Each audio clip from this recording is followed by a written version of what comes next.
भवम भवानी धाम की जय। कथा जहाँ विश्राम लिए थे वहीं से आगे बढ़ रही है। भरद्वाज जी ने तो आश्रम में रहते हुए भी भरत जी को यह प्रमाण पत्र दे दिया कि श्री राम का तुम्हारे प्रति कितना स्नेह है। जब श्री राम प्रयाग में स्नान कर रहे थे, सुनो भरत रघुबर मन माही, प्रेम पात्र तुम सम को नाही, लखन राम से तहि अति प्रीति, निश सब तुम ही सराहत बीती, जाना मरम नहात प्रयागा, मगन हो ही तुम्हारे अनुरागा। वास्तव में श्री राम श्रृंगबेरपुर से गंगा उतरकर तीर्थराज प्रयाग पहुँचे और त्रिवेणी में स्नान किया। उस समय भरत जी वहाँ नहीं थे, क्योंकि श्री राम से भरत जी की भेंट तब हुई जब श्री राम त्रिवेणी में स्नान करके उनके आश्रम गए। परंतु भरद्वाज जी भरत से कह रहे हैं, जाना मरम नहात प्रयागा, अर्थात श्री राम के स्नान करते समय जो दृश्य उत्पन्न हुआ उससे मुझे यह पता चला कि राम का तुम्हारे प्रति कितना प्रेम है, स्नेह है। इसका कारण यह था कि जब श्री राम त्रिवेणी में स्नान कर रहे थे, उसी समय भरद्वाज जी के कुछ शिष्य भी वहाँ स्नान कर रहे थे।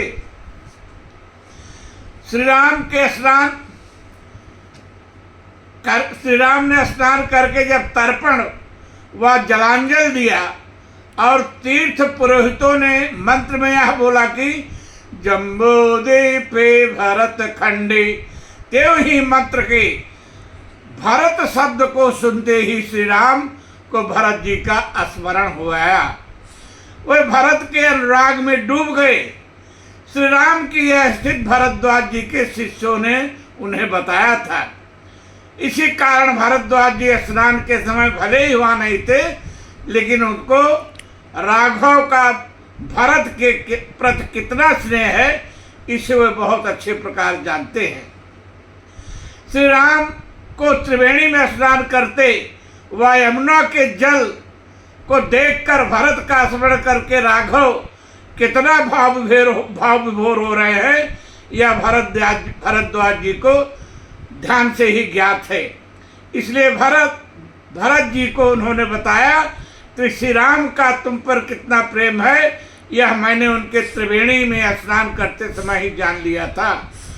भरत के लिए तो भरद्वाज जी ने यहाँ तक कह दिया कि मेरे विचार से तुम भरत नहीं बल्कि राम का स्नेह ही हो, जो शरीर रूप से प्रकट दिखाई दे रहे हो। तुम तो भरत मोर मत हो, धरे देह जन राम तने हो। इस प्रकार भरत की अनेकों प्रकार से भरद्वाज जी ने सराहना किया और उनके लिए उत्तम से उत्तम रात विश्राम की व्यवस्था किया। भरद्वाज जी का लौकिक वैभव भरत का दुख दूर नहीं कर सका। सत्य है, रामचरण पंकज प्रिय जी नहीं, विषय भोग बस करहि किति नहीं। भरत के लिए तो राम के चरणों का स्नेह ही सर्वस्व है। धर्मपरायण का मन तो केवल राम के चरणों में ही रमता है। धर्मपरायण सोई कुल त्राता, राम चरण जाकर मन राता। रात्रि काटकर प्रातः काल स्नान कर ऋषि को प्रणाम कर पुनः भरत जी सभी के साथ चित्रकूट के लिए प्रस्थान किए। भरत जी का श्री राम के प्रति ऐसा अनन्य अनुराग है कि वे मार्ग में निषाद राज से राम लक्ष्मण व सीता जी के बारे में पूछते कहते सुनते चल रहे हैं। सुंदर सुखद पवन चल रहा है, गोस्वामी जी लिखते हैं, भरत जी के इस प्रकार के अपरिमित श्रेय को देखकर देवता आकाश से फूलों की वर्षा कर रहे हैं। पृथ्वी कोमल हो गई है। बादल धूप से रक्षा हेतु भरत जी के साथ साथ आकाश में उड़े चले जा रहे हैं। सुंदर सुखद पवन चल रहा है। गोस्वामी जी लिखते हैं, राम बास थल विकट, राम बास थल बिटप बिलोके, उर अनुराग रहत नहीं रोके, देखी दशासुर बरसहि फूला, भय मृदु महि मंगल, भय मृदु महि मग मंगल मूला, के जाहि छाया जलद सुखद बहाई बरबात, तासु मग भयो तस मग भयो न राम कहाँ, जस भा भरत ही जात। प्रकृति के इस प्रकार से भरत जी पर अनुकूल होने के संबंध में गोस्वामी जी लिखते हैं कि जिसे राम स्वयं ही स्मरण करते हो उसके लिए यह कोई बड़ी बात नहीं है।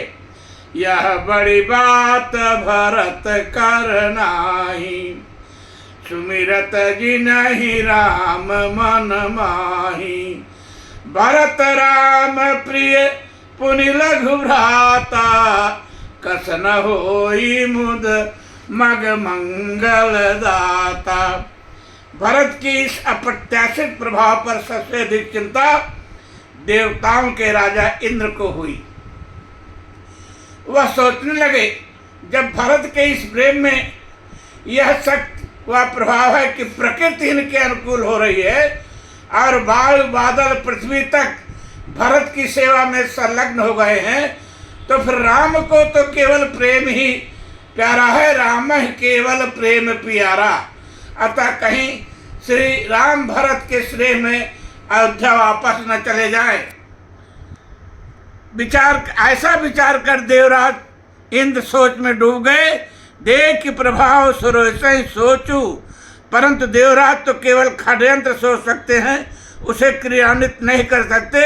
इसलिए गुरु बृहस्पति के पास गए और बोले, गुरु सन कहु करिए प्रभु सोई, राम ही भरत ही भेंट न होई, राम सकुची प्रेम बस भरत स प्रेम पयोग, बनी बात बिगड़न चाहत करी जतन सलसोच।